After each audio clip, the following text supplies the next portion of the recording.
Welcome everyone to this daily Sidereal Astrology forecast. This is for Tuesday, June 14th, 2016. I'm Athen, and this is for Sidereal Astrology. If you are new to the channel, be sure to check out the link down below because the signs are different. All right, so we are still in the first quarter phase, which is about hopefully challenging ourselves during this very challenging lunar cycle, which was forming that Grand Cross in Taurus. So this is about this next, well, from a week ago, this next 30 days of cultivating our values and really accessing our sense of self-worth and really asking ourselves, what are our natural gifts? What are our natural abilities? And what we'll find is that these natural gifts and natural abilities are exactly what we need to cultivate and to actualize these values in our life. So that's still very much in order because the Sun and Venus are there, but the Moon is going to be in Virgo today, which is still in this first quarter phase of exactly that, challenging ourselves. And Virgo is about particularly with our personal development. Okay, so this could have to do with your health, and this is mental, spiritual, physical, whatever it might be, or all three or four, whatever. Our self-improvement, such as through our diet, our regimens, our work environment, perhaps. And really, at the end of the day with Virgo, is about using our analytical minds to see how things can be embittered, to find solutions to problems in our lives. Because there's always things that can be improved. There's always things that can be embittered. And Virgo helps us see them, helps us be aware of what those solutions might be. So a great area to challenge ourselves there. Anything regarding personal development. That Sun and Venus still in Taurus, helping us understand more about what we value and what these natural gifts and natural abilities are to cultivate these values. And what's really happening, as a result, is that our sense of self-worth is going through this examination. Asking ourselves, do we have what it takes? Do we have, these natural abilities to cultivate these things we want in life, these things we enjoy, which is both Venus and Taurus? And the answer is, of course, yes, we do. But it's a matter of accessing those natural abilities and being aware of them, because it's those abilities that are in alignment to those values, and it is exactly what we need to cultivate those values. And a great way of working with it also is to be grateful for what we have in our life.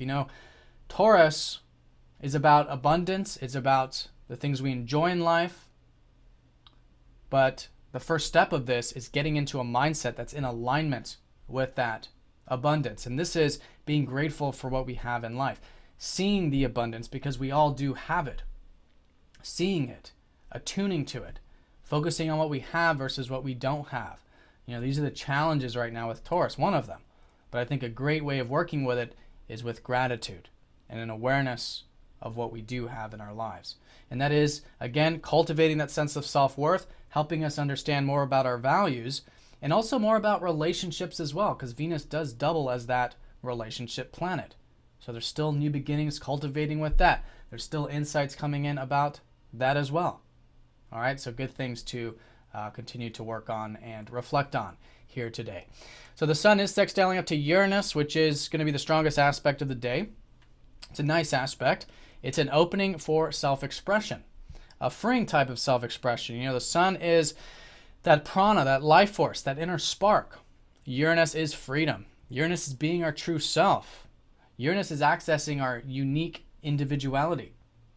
And this is a great day for those things. There's an opportunity for it. It's not a given as if it was a trine, but it's an opening. The sextiles are like these gateways. And I think it's a great day for anything involving that self-expression.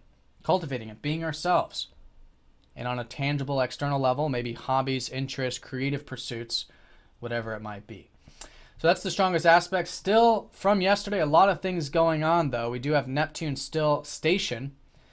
So this is the fact that there's this pause now with all of this stuff relating to uncertainty, relating to where we can have more detachment in our life. It's very strong. And from yesterday, there was this shift. And usually the shift is it becomes more internalized. Okay, so it's a good time to continue to work on our detachment, to surrender, to understand that there's this divine process, there's this plan, if you will, that's much larger than everything in our immediate control. And everything that's not in our immediate control is best let go, is best surrendered. And this is a very important week for this because Saturn is squaring up to Neptune, going exact later in the week. And this has been uncertainty about our structures in life, regarding the things we've been building for the past years. Okay, or maybe what we might want to build into the future. But Neptune is showing us about all of that same stuff, how to continuously work, continuously get results, continuously challenge ourselves, but with non-attachment, with surrender, with acceptance. And that does lead to the spiritual development. In fact, it's still an excellent week for all types of spiritual activities, whether it's your meditation, your yoga, or anything else that you do work on or cultivate regarding that. So that's going to be still very strong. Mars still trending up to Chiron. There's healing with our confidence, which is good. Motivation, drive, perhaps. That's been in orb as a backdrop to all of this.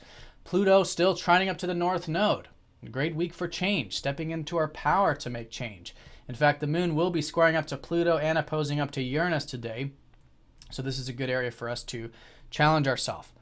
And this here is seeing where we can release old patterns. What are some old patterns, emotionally, psychologically, whatever it might be, that keep repeating in our life? That's usually how this pans out with Pluto. There's a repeating pattern because of attachments, because of fears, or karmic things, however you want to see that. And it's about being aware of these patterns that run automatically in our life. And it's through that awareness that they naturally go. They naturally break the cycle, because cycles are done through unconsciousness. But once we bring consciousness to it, it becomes more like a spiral, and we start to evolve. Even though we might come back around to these same karmic challenges, if you will, we're not repeating the exact same cycle. We're evolving with it. So in a nutshell, being aware of any type of patterns in our life, being willing to dive deep today, and to keep everything nice and balanced with all this, because with this Uranus squaring up to Pluto for the past many years, it's this sort of rebellious, revolutionary kind of wanting to break free and make some sudden changes in our life. But it's important that we stay grounded in the whole process. We are aware of the fact that there does need to be change, but we do it in a healthy and balanced way through awareness, right? And I think that particular side of it will be important in the evening time. Then in the evening, we do enter into the gibbous phase going into the rest of the week, which is more supportive, where we're gaining more of this momentum from a lot of the stuff that we've been cultivating for the past week. All right, so that's the day in a nutshell. The strongest energy, the sun sextiling up to Uranus, great for that self-expression, still great for spiritual development, which is that Neptune station. Still things coming in with those values in life and working on our sense of self-worth, and with the moon in Virgo, challenging ourselves with our personal development, whether it's with our health, our regimens, anything on that daily level. All right, so I hope you guys have a fantastic one. Thank you for watching, and I'll see you all tomorrow.